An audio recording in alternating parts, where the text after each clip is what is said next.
Arya est guidée par l'autodétermination et la ténacité mentale. Pour les autres, cela semble étrange et agaçant, car les jeunes femmes de Westeros sont censées être dociles, voire complètement inertes. Contrairement à sa sœur Sansa, Arya Stark n'est pas conforme aux normes de genre. Elle aime se battre et explorer, plutôt que danser et coudre.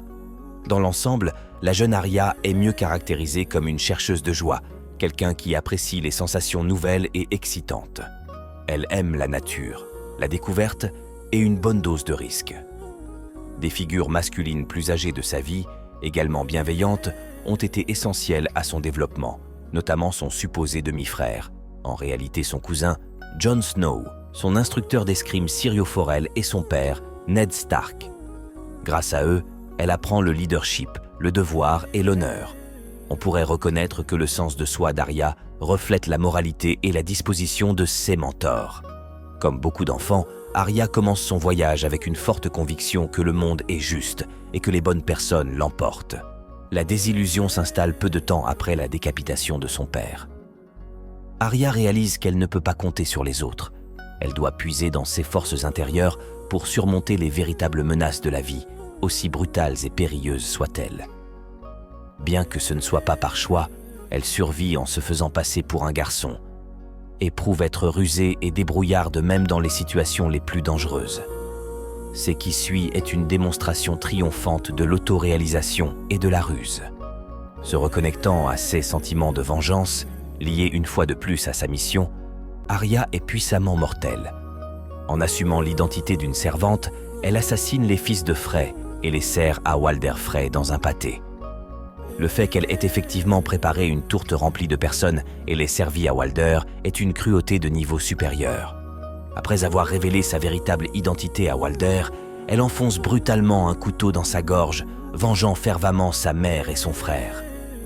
Enfin, dans un geste victorieux qui égale les horreurs des noces pourpres elles-mêmes, Arya tue impitoyablement toute la maison Frey en empoisonnant leur vin.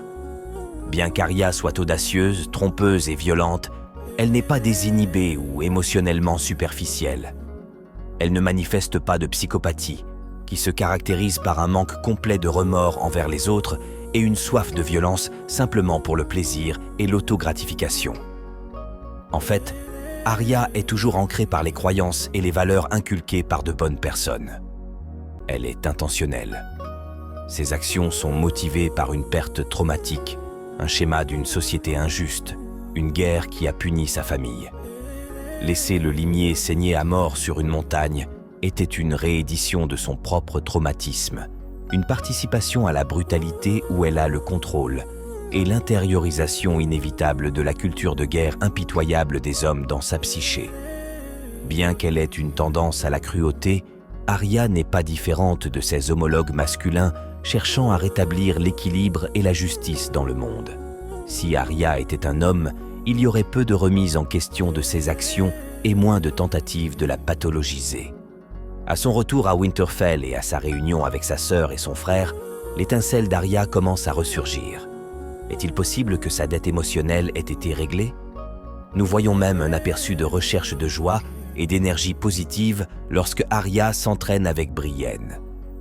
Bien que presque moitié moins grande que Brienne, Arya égale la guerrière en combat et démontre l'accumulation des leçons de sa vie.